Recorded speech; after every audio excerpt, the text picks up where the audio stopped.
जय अंबाजी देवी जी, जय बहुचर माता जी, मुकुल वासनिक जी, शक्ति सिंह गोहिल जी, जगदीश ठाकुर जी, सिद्धार्थ पटेल जी, शैलेश परमार जी, लालजी भाई देसाई जी, हमारे candidates Chandan Singh Thakur ji, jenny Ben Thakur ji, Ramji Thakur ji, stage पे हमारे एमएलएज, वरिष्ठ नेता, भाइयों और बहनों, कांग्रेस के प्यारे कार्यकर्ता, प्रेस के हमारे मित्रों, आप सबका यहां बहुत बहुत स्वागत। इतनी गर्मी में आप आए, दूर दूर से आए, इसके लिए आप सबको दिल से धन्यवाद करता हूं। वो अलंकार से कॉन्स्टिट्यूशन मांगो।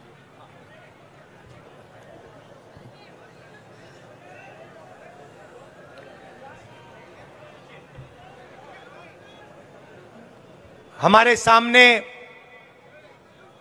लोकसभा का चुनाव है और दो विचारधाराओं की लड़ाई चल रही है।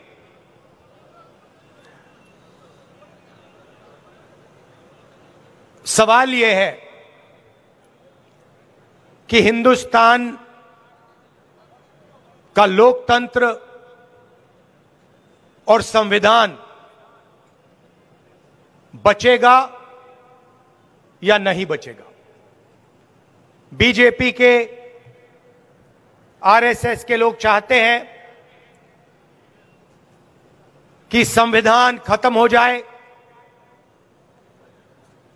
और हम कांग्रेस पार्टी और इंडिया अलायंस संविधान की रक्षा कर रहे हैं।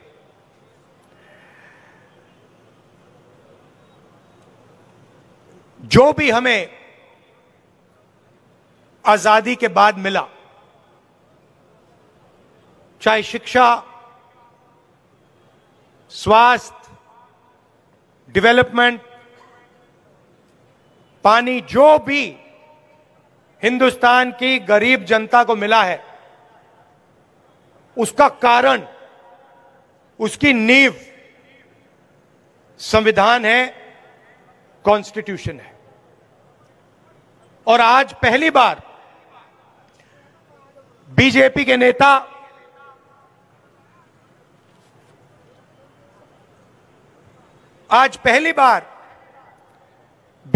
नेता खुलकर कह रहे हैं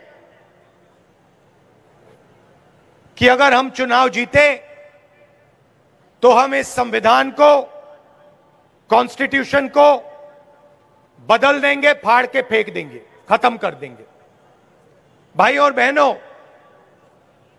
ये जो कॉन्स्टिट्यूशन है, ये जो संविधान है, यही गरीबों की रक्षा करता है, यही कमजोरों की रक्षा करता है, यही किसानों की रक्षा करता है। नरेंद्र मोदी जी चाहते हैं कि 22-25 लोग हिंदुस्तान के पूरे धन को, पूरी सत्ता को, पूरे नेचुरल रिसोर्सेज को कंट्रोल करें। आपने देखा पिछले 10 सालों में यहां क्या हुआ है, गुजरात में क्या हुआ और पूरे हिंदुस्तान में क्या हुआ। आज हालत यह है, मैं आपको बताता हूं, 2 उदाहरण आपको देता हूं। आज हालत यह है कि 22 ऐसे लोग हैं जिनके पास उतना ही धन है जितना 70 करोड़ हिंदुस्तानियों के पास है। 22 लोग ऐसे हैं जिनका अगर आप धन जोड़ दें तो 70 करोड़ हिंदुस्तानियों जितना धन है उनके पास।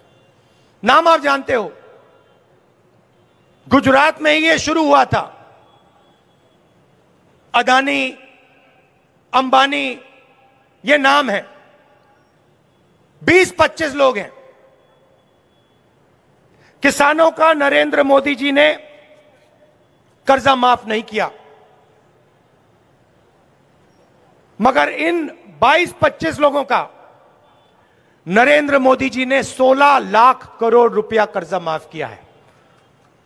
अब आप ताली बजा रहे हो, मगर यहां पे 90% लोगों को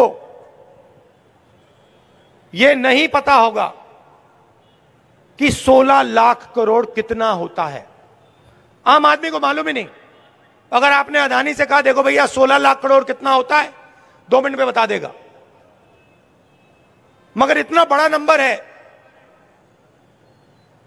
कि जो किसान होता है, मजदूर होता है, छोटा व्यापार करता है, उसको यह नंबर समझ ही नहीं आता। मैं आपको समझा देता हूं। हमने किसानों का कर्जा माफ किया था, आपको याद होगा, यूपीए की सरकार थी।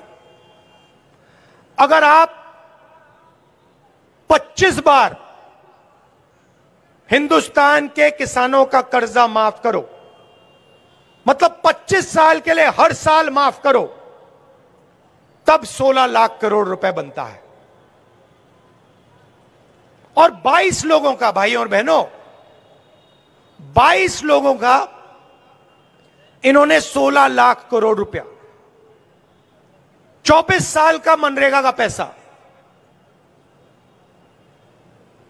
25 साल का किसान कर्जा, 22 लोगों को। हिंदुस्तान में 1% लोग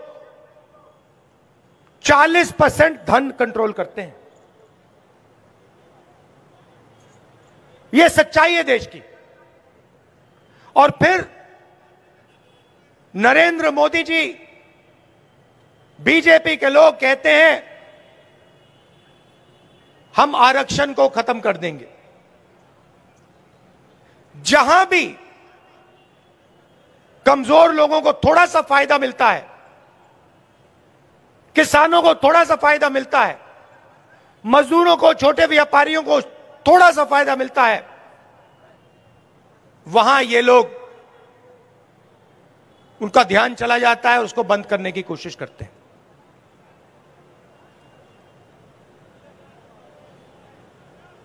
कभी कहते हैं, इनके लोग कहते हैं कि हम आरक्षण खत्म कर देंगे, और फिर बयान आते हैं नहीं, हम आरक्षण के खिलाफ नहीं हैं। इनके ही बयान आते हैं। ठीक है, आरक्षण का मतलब क्या है? सबसे पहले कि देश में गरीबों की, दलितों की, आदिवासियों की, पिछड़ों की भागीदारी होगी। यह है मतलब कि देश में जो सत्ता है, जो धन है, उसे न्याय के साथ, बिना अन्याय बांटा जाएगा। रिजर्वेशन का यह मतलब है। रिजर्वेशन को खत्म करने का तरीका प्राइवेटाइजेशन, रिजर्वेशन को खत्म करने का तरीका अग्निवीर। ये हमारे मीडिया के मित्र हैं। हिंदुस्तान में सबसे बड़े मुद्दे कौन से हैं? बेरोजगारी, महंगाई, भागीदारी, ये है ना मुद्दे। किसानों की स्थिति, आप मुझे बताओ, मीडिया में आपने बेरोजगारी की बात कब सुनी? कभी टीवी पर आपने देखा? नहीं। महंगाई की बात आपने कभी टीवी पे देखी कि भैया बहुत महंगाई हो रही है? कभी देखी? भागीदारी की बात कभी देखी, सुनी है आपने? मैं आपको बताता हूं क्यों नहीं। मैंने लिस्ट निकाली, मीडिया के मालिकों की लिस्ट निकाली, बड़े बड़े एंकर्स की लिस्ट निकाली। उसमें आपको एक पिछड़ा नहीं मिलेगा, एक दलित नहीं मिलेगा, एक आदिवासी नहीं मिलेगा, एक गरीब जनरल कास्ट का व्यक्ति नहीं मिलेगा। मूड ये बनाते हैं, ये क्या दिखाते हैं? सबसे पहले 24 घंटा नरेंद्र मोदी का चेहरा,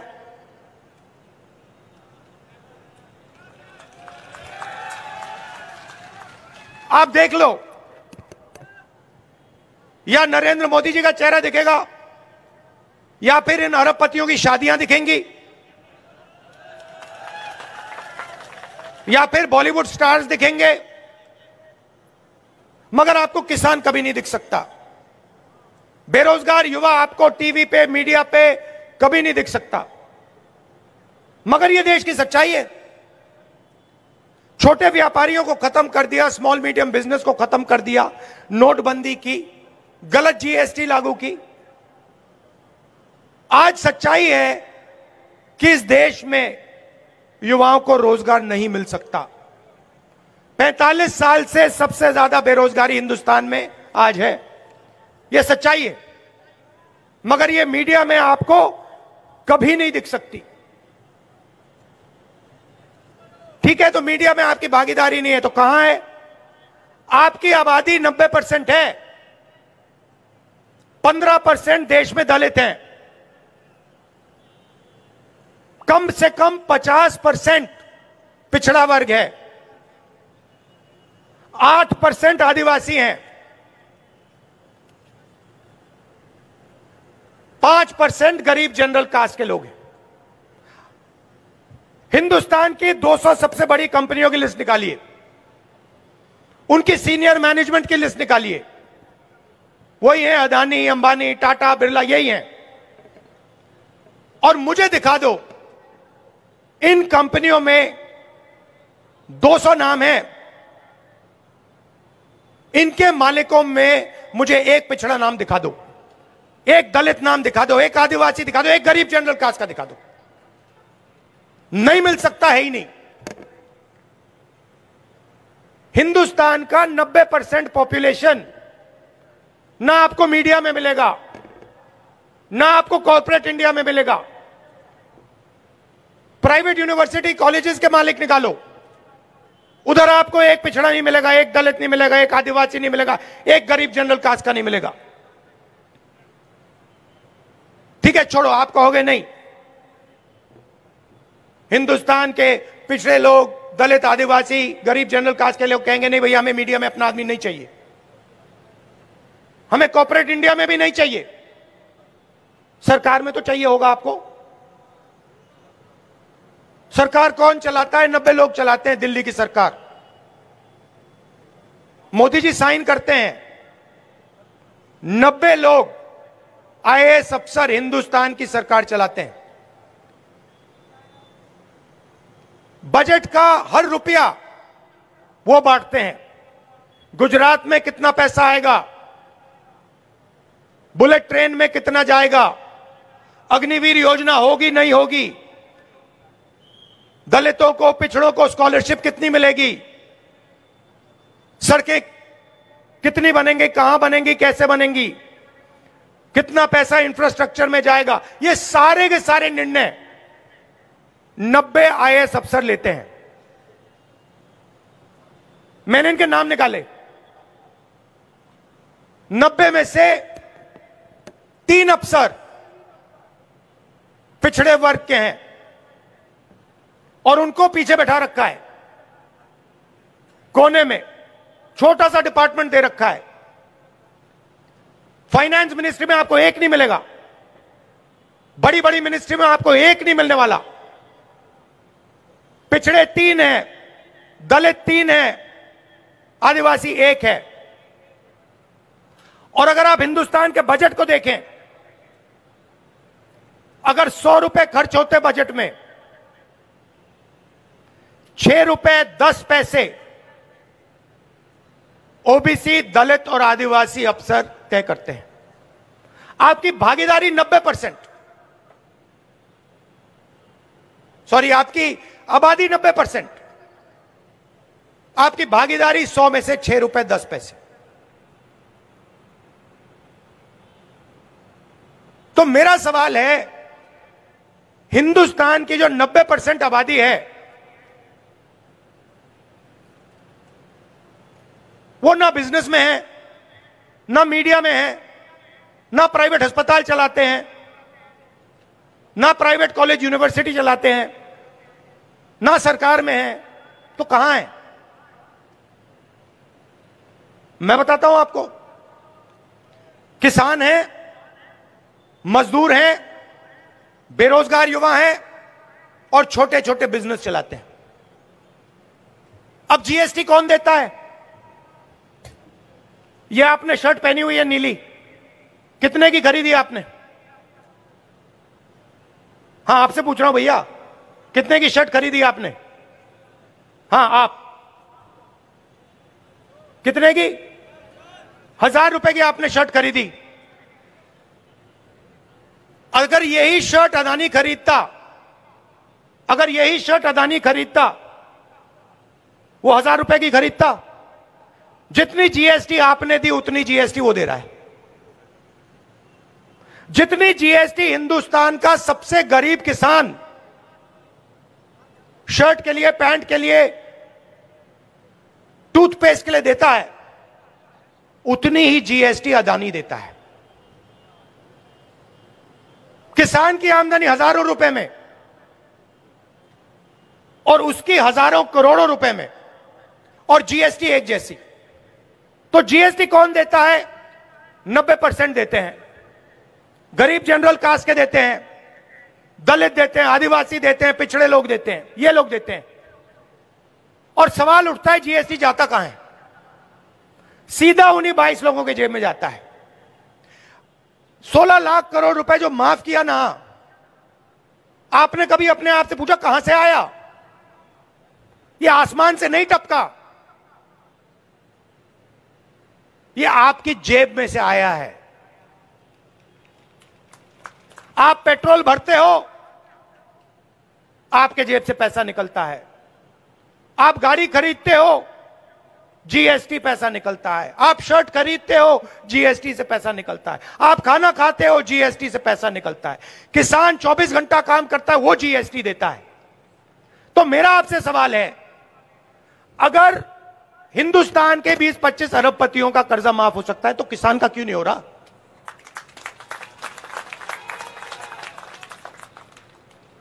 अगर अदानी जी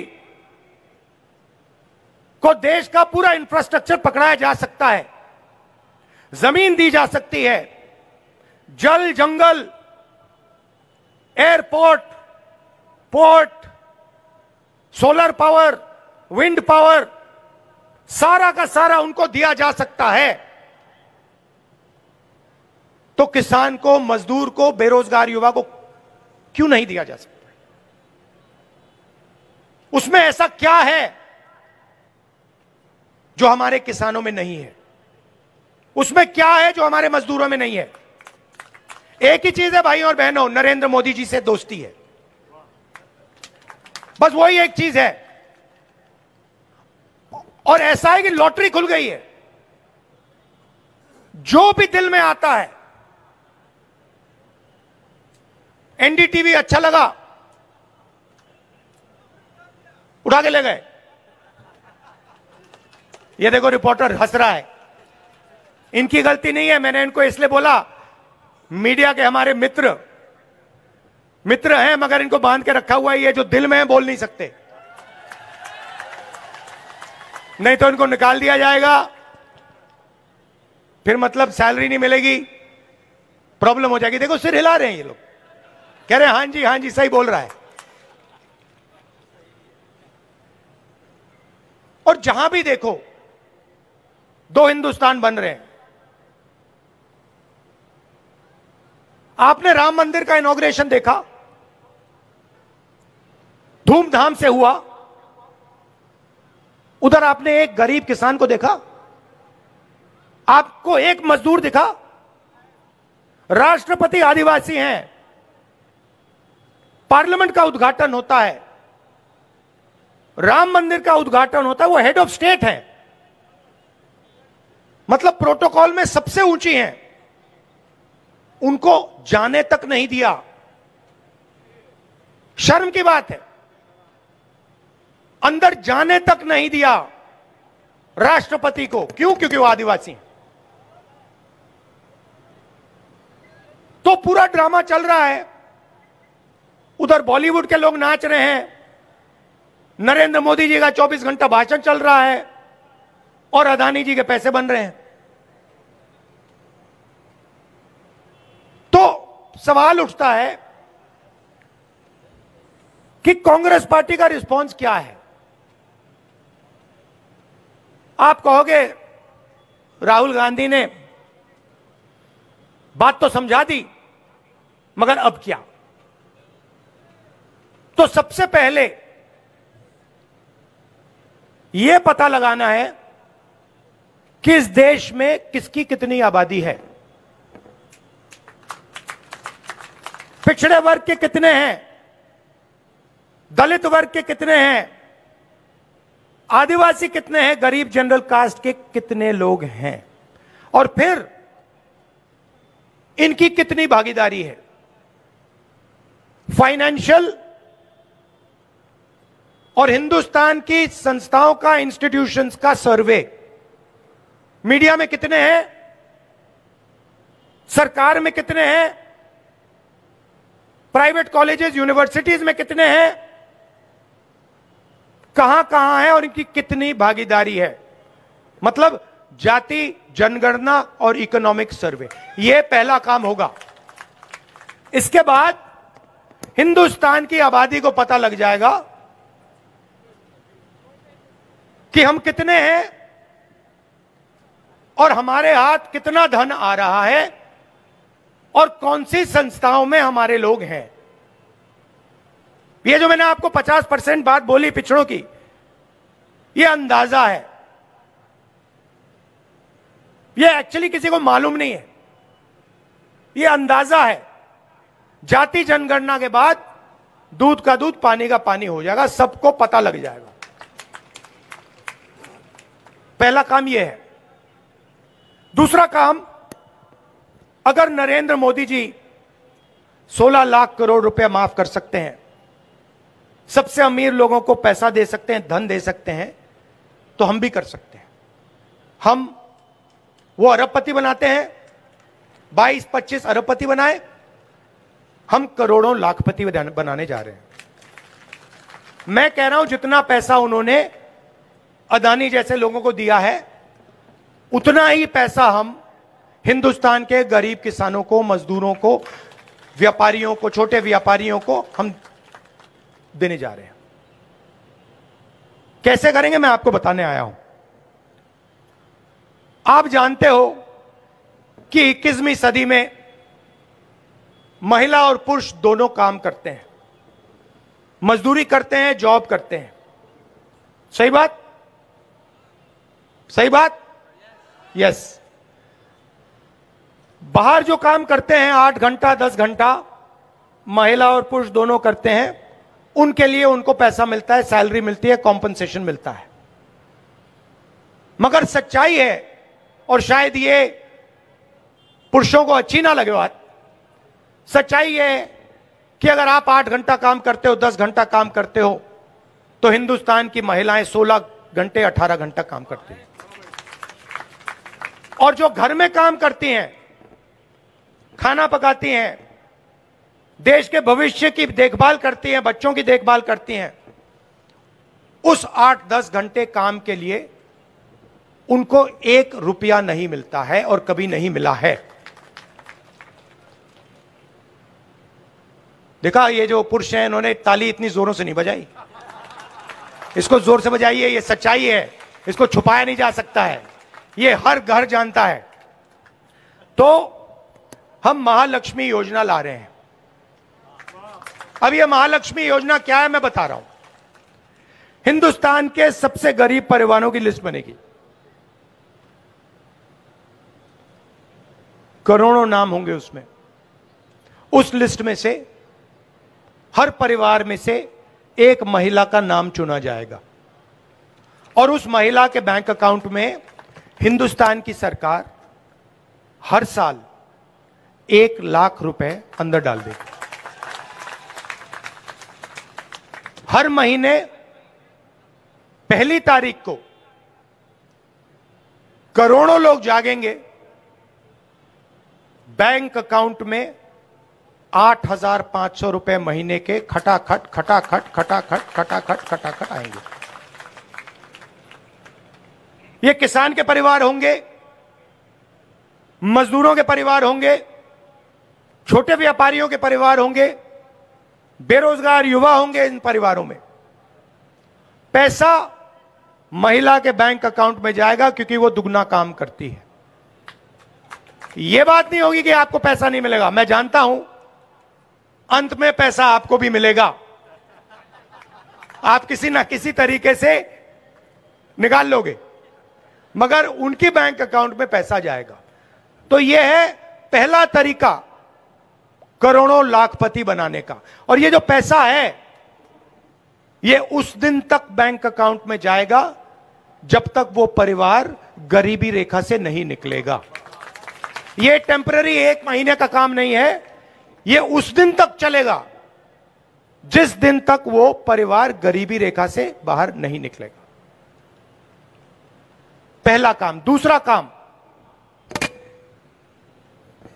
अदानी जी के जो बेटे हैं, जॉब मार्केट में जाने से पहले उनको टेम्पररी जॉब मिलती है, 6 महीने की, 1 साल की। वो अदानी कंपनी में जॉब करते हैं, उनकी ट्रेनिंग होती है, बैंक अकाउंट में पैसा आता है, जॉब करना सीखते हैं और फिर उसके बाद में परमानेंट उनको जॉब दी जाती है, बिजनेस में उनको जगह दी जाती है। यह मौका हिंदुस्तान के बेरोजगार युवाओं को नहीं मिलता। किसान का बेटा, मजदूर का बेटा अप्रेंटिसशिप का सपना, पहली साल की नौकरी का सपना नहीं देख सकता है। तो हमारी दूसरी योजना, जिसको हमने नाम दिया है पहली नौकरी पक्की। जैसे मनरेगा में अधिकार देते थे, रोजगार का अधिकार, वैसे ही यह अधिकार हिंदुस्तान के हर ग्रेजुएट को, कॉलेज यूनिवर्सिटी ग्रेजुएट को और डिप्लोमा होल्डर को मिलेगा। कोई भी बेरोजगार युवा सरकार से 1 साल की अप्रेंटिसशिप मांग सकेगा और सरकार को गारंटी करके उसको 1 साल की नौकरी देनी ही पड़ेगी। नौकरी कहां होगी? प्राइवेट सेक्टर में होगी, पब्लिक सेक्टर में होगी, सरकारी अस्पतालों में होगी, सरकारी ऑफिसेज में होगी, सरकारी कॉलेजेस यूनिवर्सिटीज में होगी। और करोड़ों युवाओं को साल का 1 लाख रुपया, महीने का 8,500 रुपया और 1 साल की टॉप ऑफ लाइन ट्रेनिंग मिलेगी। और उसके बाद हिंदुस्तान को एक ट्रेंड वर्कफोर्स इस योजना के माध्यम से मिलेगी। तो एक प्रकार से जॉब मार्केट में अंदर जाने का यह तरीका है। जो दीवार नरेंद्र मोदी जी ने बना रखी है, उस दीवार को तोड़ने का तरीका हमारा पहले नौकरी पक्की स्कीम है। अब किसान कहेंगे, देखिए राहुल जी, आपने महिलाओं का कर दिया काम, बेरोजगार युवाओं को, बच्चों की आपने देखभाल कर दी, हमारा क्या होगा? तो मैं आपको बताता हूं। सबसे पहले हिंदुस्तान के किसानों का कर्जा माफ होगा और जो आप मांग रहे हो, जिस चीज के लिए आप हिंदुस्तान के किसान लड़ रहे हैं, कानूनी MSP, minimum support price, Hindustan के किसानों के लिए हम लीगल गारंटी देके कर रहे हैं। मजदूर कहेंगे, भैया किसानों का काम कर दिया, हमारा क्या होगा? आजकल मनरेगा 250 रुपए मिलते हैं, मनरेगा में हम 400 रुपए मजदूरों को देंगे। आंगनवाड़ी और आशा बहनें जो हैं, उनकी आमदनी हम दुगनी करने जा रहे हैं। तो ये करेक्शन करने की जरूरत है। जो नरेंद्र मोदी जी ने पिछले 10 साल किया, चुने हुए लोगों को फायदा पहुंचाया, मदद करी, पूरा धन उन्हीं लोगों को दे दिया। इसको करेक्ट करने के लिए कांग्रेस पार्टी और इंडिया गठबंधन हिंदुस्तान के गरीब लोगों को सीधा बैंक अकाउंट में पैसा देने जा रही है। दो तीन चीज मैं आपसे और कहना चाहता हूं। देखिए, हिंदुस्तान का युवा जब सेना में जाता है,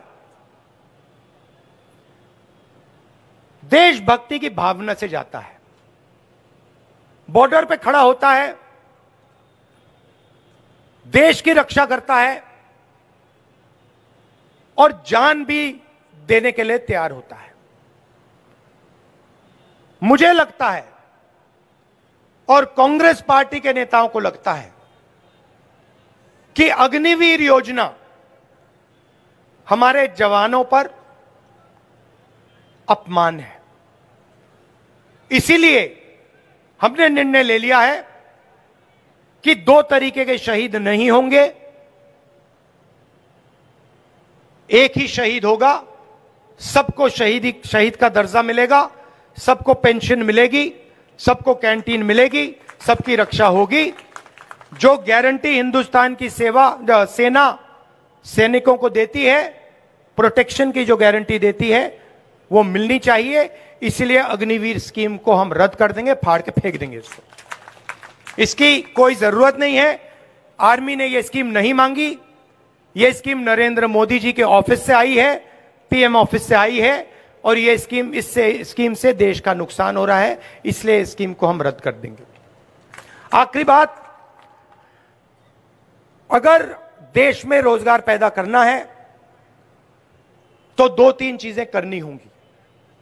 सबसे पहले, जो हमारे छोटे व्यापारी हैं, स्मॉल और मीडियम बिजनेस हैं, छोटी फैक्ट्रियां चलाते हैं, टेक्सटाइल का बिजनेस करते हैं, डायमंड हीरे का बिजनेस करते हैं, इनकी रक्षा करनी होगी और बैंक के दरवाजे इनके लिए खोलने होंगे। आजकल अदानी जी को बैंक लोन मिल जाता है, मगर जो छोटा बिजनेस चलाता है, एंटरप्रेन्योर होता है, उसको बैंक लोन नहीं मिल सकता। तो बैंक के दरवाजे हम इन लोगों के लिए खोल देंगे। और दूसरी बात, ये जो जीएसटी है, ये गलत जीएसटी है। 5 अलग अलग टैक्स, किसानों पर टैक्स, इतना ऊंचा टैक्स, इसकी कोई जरूरत नहीं है। जीएसटी को हम बदलेंगे, मैन्युफैक्चरिंग बेसिस पे जीएसटी बनेगी।